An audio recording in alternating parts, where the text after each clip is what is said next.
Hello vipenzi vyangu. Kuna mwanafunzi alinifuata, mwalimu naomba unifahamishe japo kwa uchache kuhusu kufa na kuzaliwa tena. Yaani sio wengi wanajua kuwa elimu ya reincarnation inatokea vipi. Nami nikamwambia, acha nikutolee mfano tu. Yaani mfano huu ni kuwa wewe uliyepo katika mwili huu ulishawahi kuishi katika mwili mwingine. Zile tabia unavyoona unaishi nazo na zingine na umefanya juu chini kuziacha lakini imeshindikana. Mara zingine hizo tabia uliwahi kuziishi katika mwili uliopita. Ni kwa nini inatokea hivi?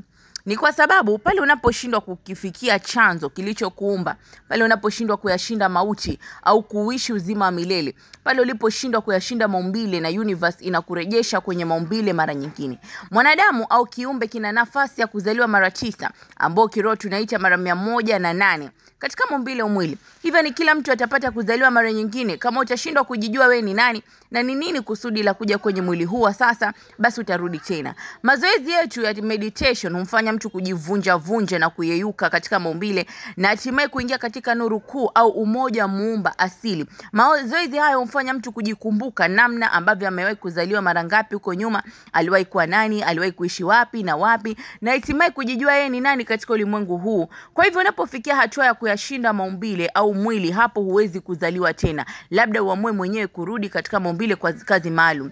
Kila consciousness kingdom zote hupitia mchakato huu na kila kingdom inapambana kukuza ufahamu kupitia uzoefu hii. Ukumbuke kingdom ziko 4. Kuna mineral ama ardhi ambao ni kingdom, kuna plant au mimea ambao ni kingdom, kuna animal wanyama, wadudu, ndege, samaki wako hapo kwenye animal kingdom, kuna human kingdom of consciousness ambao ndo sisi watu tuko, ambao ndo kingdom ya juu ya ufahamu. Ndio maana kingdom zote hizi tuko na connection nazo kiroho moja kwa moja, kwa sababu hao ni watu waliopita kuishi, wanapitia birth cycle, mzunguko wa kufa na kuzaliwa tena. Kila kingdom ukizaliwa mara 9 na ikawa bado hujavunja hizo matrix, mitego, tamaa, wivu, hasira, visasi, chuki, unapokufa universe inakuhamisha dimension, inakupeleka kwenye dimension ambao uliishi. Mfano wewe ulikuwa unachukia paka na kuonea sana, basi utazaliwa paka ili ujue uje na wewe ulipwe vile vipigo ulivyowapatia, ukauhisi vile alivyokufa.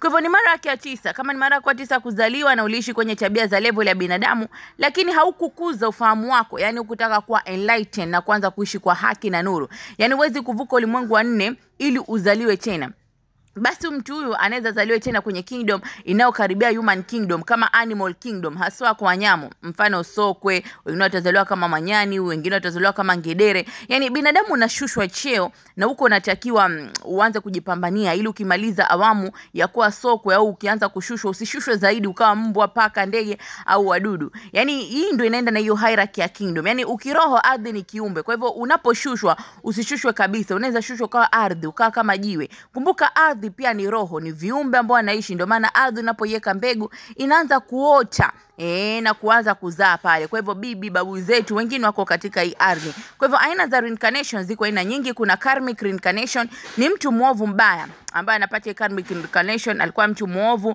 aliyekufa bila kulipwa mabaya yake kama ilivyopaswa. Yule mtu huyu kuzaliwa tena kwa ajili ya kulipwa, atarudishwa aje kulipa. Rebirth, mtu aliyekufa mwadilifu kwenye jamii akitenda mema kwa watu wengine na kwa viumbe vingine, lakini alafu katika mazingira tata au ya kuonewa, basi akajikuta amekufa. Kwa hivyo mtu atazaliwa upya ili aje alipe yale mema. Ama ndio maana kuna watu si wengi sana uzaliwa katika mazingira mazuri, huishi hata kufa vizuri kwa sababu ya hii. Yani before rebirth anakuja anapata yale malipo ya matendo yake. Kuna nyingine ambayo ni general reincarnation, ni kule kuzaliwa tena ili ukamilishe kusudi ambalo ulikufa bila kulikamilisha.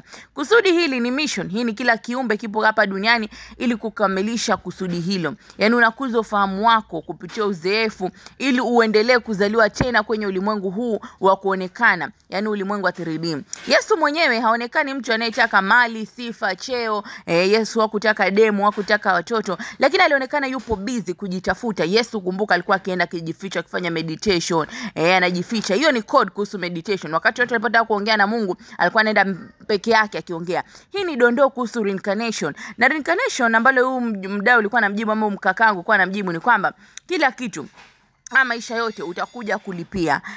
Kwa hivyo kama una swali lingine kuhusu reincarnation unaweza kuniuliza, kwa sababu kila kitu tuko hapa. Kuna wengine wako hapa kulipia karma zao, kuna wengine hapa wako hapa kwa sababu ya rebirth reincarnation, waliuliwa katika matendo ambayo sio kabla wakati wake hujafika. Kwa hivyo anazaliwa ili aje amalize lile tendo lake, na unakuta watu wengine wanazaliwa vizuri, wanaishi vizuri. Kuna wale ambao ni kusudi, unakuja ili ukamilishe general reincarnation. Umezaliwa kwa sababu ya kusudi fulani, umezaliwa kuja kufikia kusudi fulani, na usipolifikia ile kusudi unaanza kushushwa hadhi, kwa sababu binadamu anazaliwa mara 9, kwa sababu sisi ndo tuko na ufahamu mkubwa, tuko na consciousness kubwa. Kwa hivyo ukikosa kuzaliwa na umemaliza zile cycle zako 9 na bado hujajijua we ni nani, hujui kusudi lako, hujaishi hatima yako inavyotaka, ndugu yangu utarudishwa hapa. Lakini utakavyorudishwa utarudishwa kwenye hii state ya chini. Unaweza zaliwa kama sokwe, ngedele, wengine wakazunguliwa kama chura, samaki, kwa sababu kufikia. Na ukumbuke baada ya kushushwa hapo, ukifo utakuwa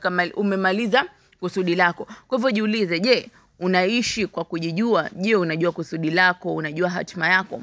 Je, unaishi kwa upendo? Unaishi kwa kutenda mema? Kwa sababu wengine wako hapa kwa sababu ya karmic reincarnation. Ni watu ambao pengine kwa kitesa watu, wakiwaonea, watu wa chuki, visasi, hasira. Umeletwa ili uweze kujua uliokuwa unatenda kuwa si mazuri, uanze kujitambua na kuweza kuishi katika ukweli. Lakini wengine hawajui, wanaendelea kufanya vituko, kufanya mambo haya. Kumbuka ulimwengu, ukianza kumaliza ile cycle yako na bado hujabadilika, utajikuta tena katika hierarchy ya chini, unaweza jikuta tena kama mdudu. Sasa jiulize, sasa uko binadamu una enjoy, una simu, alafu uende ukazalie tena kama tumbili. Hapo aisee inakuaje? Kwa hivyo tuwe makini katika masuala ya kiroho, kwa sababu kiroho ni kujijua. Umeumbwa na ufahamu mkubwa, umeumbwa na consciousness. Yaani wewe ni mtu ambaye uko juu katika hii hierarchy, umezidi animal kingdom, umezidi plants kingdom, umezidi mineral kingdom. Kwa hivyo ni wakati wako jitambue, ujijue, jua hatima yako, jua kusudi lako. Sio kama Yona anatumwa pale, anaambiwa basi Yona nenda mahali fulani, nenda kapeleke neno la Mungu, watu nakuhitaji. Yona anakimbia kusudi lake, anakuta amemezwa na samaki. Wengi wenu mtajikuta mmemezwa na samaki alafu mtalaumu donda pau. Surely